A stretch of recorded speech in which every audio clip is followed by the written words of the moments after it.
Well, this is a little bit of a two article in one kind of thing because they kind of go together. And one of them's really short. Both of them are in zero hedge. So we're going to combine them. And that is a recession has always followed. Is this the real reason the Fed is suddenly panicking? And then we have the number of young men not working has actually doubled in the last 15 years. We'll start with that one because it's really short. Young men are working less and playing video games more, according to a National Bureau of Economic Research study published Monday. Men ages 21 to 30 years old worked 12% fewer hours in 2015 than they did in 2000, the economists found. Around 15% of young men worked 0 weeks in 2015. Whoa, a rate nearly double that of the year 2000. Since 2004, young men have increasingly allocated more of their free time to playing video games and other computer-related activities, according to the study. I bet none of that is playing cryptocurrencies and trying to better your life. No. Let's play video games instead. 35% of young men are living at home with their parents or a close relative, which is up 12% since the year 2000. The results of the economist's research are interesting, considering there are 10 million American men ages 24 to 64 that have completely dropped out of the workforce. The U.S. Bureau of Labor Statistics reported in June that there were nearly 6 million jobs waiting to be filled. Really? Where are they? The U.S. job market has consistently posted gains around or above 200,000 new jobs per month in 2017. That's what they keep telling us. Results of Monday's study could suggest that instead of actively seeking work in an economy with millions of open jobs, young men are choosing to stay home and play video games, which might explain the soaring popularity of socialist politicians around the world like Bernie and friends. So that's that piece. Then we have a recession has always followed. Is this the real reason the Fed is suddenly panicking? Why is the Fed so desperate to raise rates and tighten financial conditions? Why has the Fed shifted from a dovish to a hawkish bias? That is the question on every trader's, analyst's, and economist's mind in the past month. Is it because the Fed is suddenly worried it has inflated another massive equity bubble? Major banks now openly warn their clients the market is in frothy territory, if not inside a bubble. Or is the Fed just worried that it will fall too far behind the curve and be unable to regain control of the economy once inflation spikes without creating a recession in what will soon be the tough second longest, if weakest, economic expansion of all time?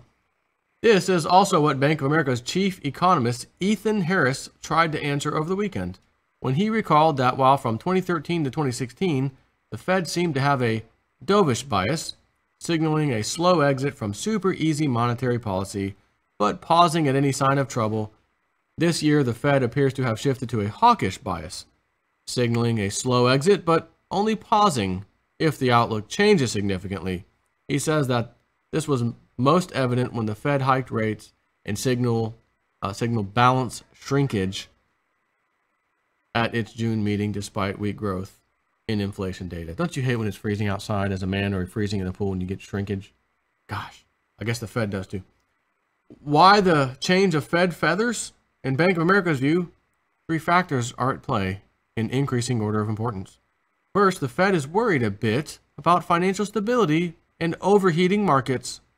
However, the bank puts a relatively low weight on this argument, as Chair Yellen and her allies have repeatedly underscored the idea that macro-prudential policy is the first line of defense against asset bubbles, and monetary policy is a distant plan B, although to this we can add that macro-prudential policy has yet to demonstrate its effectiveness in preventing even one asset bubble. The second reason for the Fed's hawkish turn is that it's probably encouraged by how easily the markets have absorbed its forecasts. Since the start of the year, the Fed has hiked more than expected and has accelerated its balance sheet shrinkage plans, and yet, as Goldman has repeatedly noted and all other banks have promptly followed, stocks have rallied while bond yields have been little changed on net. If a steady exit is causing no apparent gain, why not continue? For one answer, read the last note from a Deutsche Bank on Conundrum 2.0. Here Bank of America is worried that the Fed is being lulled to sleep. The bond market is pricing in only about a 50 basis point increase in the funds rate by year-end 2018 compared to the FOMC median forecast of 100 basis points. Moreover, despite firming plans for balance sheet shrinkage, bond term premia have actually declined. This suggests the markets don't entirely believe the Fed's hawkish message, and with good reason.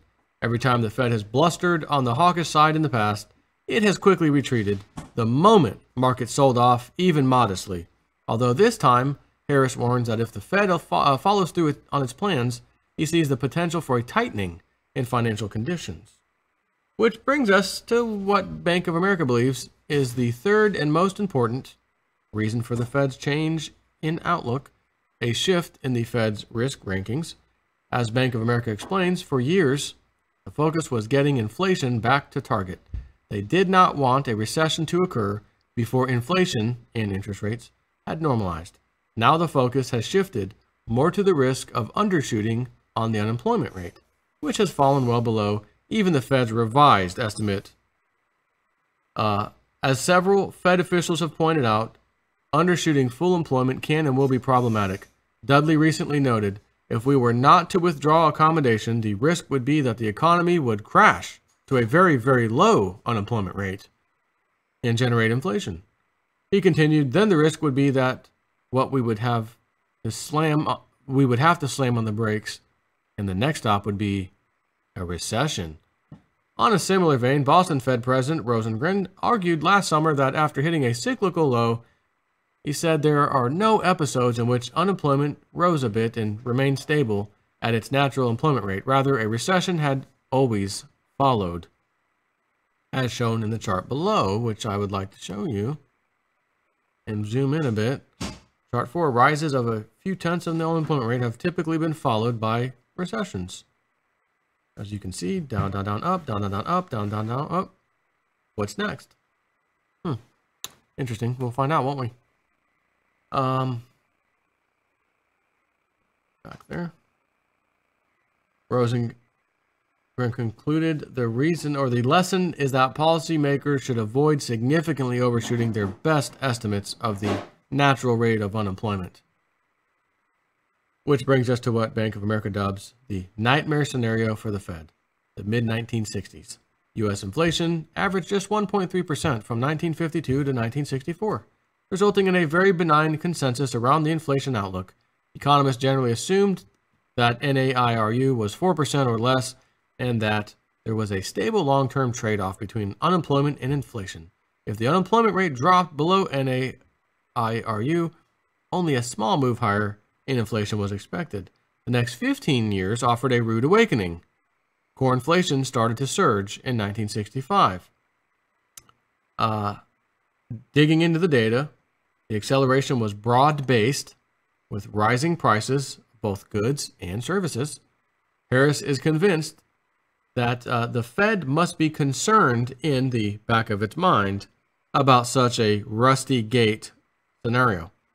As Harris concludes, while it is unclear whether core inflation will move back to target or not, a further drop in the unemployment rate seems likely, shifting the risks around Fed policy. Fed officials believe the economy already has pierced or inevitably will pierce NAIRU. However, they are feeling their way forward. They can only be sure they have breached NAIRU if core inflation has moved decisively higher. The danger for the Fed is that it learns with a lag that the economy is, say, a percentage point below NAIRU. At that stage, or at this stage, it would face a very difficult juggling act. Stopping the rise in inflation will require raising the unemployment rate by at least a percentage point, but that means a high risk of recession. Clearly, that is a challenge they want to avoid. Bank of America's advice to investors: keep a close eye on the labor market. Meanwhile, our advice to investors is to keep an even closer look at the stock market, because the real test for Yellen and company is if and when the market does take the Fed seriously. If a correction of 10% does not lead to an immediate jawboning of rate cuts and more QE, then to buy the effing dippers, quaints, and algos may finally be truly on their own for the first time in nearly a decade. And again, every time the Fed says everything is fine in the past, not too far later, not too long later, actually, we find out things weren't so peachy. They got it wrong. And then they come out and tell you how they got it wrong, which is simply the same answer every time. We didn't see this coming. We didn't know this was going to happen. There was nothing on the radar that said to even look at this stuff. Everything was fine. The housing, this was that, and unemployment. Well, that's because darn well you've been using fake numbers the whole time. You've been pumping and dumping us, Americans, basically. Pumping us up on the great outlook. Oh, great. And then, a month later, revision, another revision. Last month, revision, revised downward, revised downward, revised downward. Huh, interesting, isn't it? Everything is freaking revised. I think I've come out here twice now and said, oh, wait, what is this? They revised upwards? Last month was a revision up? No, it's got to be a misprint. No. What, like 2 times out of, 20 times I've come out here and talked about that? And again, what happens the month after that one? So 2 months later, oh, we lied. It wasn't actually because we thought it was double revision. That month sucked and the previous one sucked too. But that's okay. The market already rallied on that news. Everything's fine. Everything is a freaking lie. It's all fake. It's all nonsense. It's all perception. It's complete nonsense. And I'm here to keep it real with Realist News.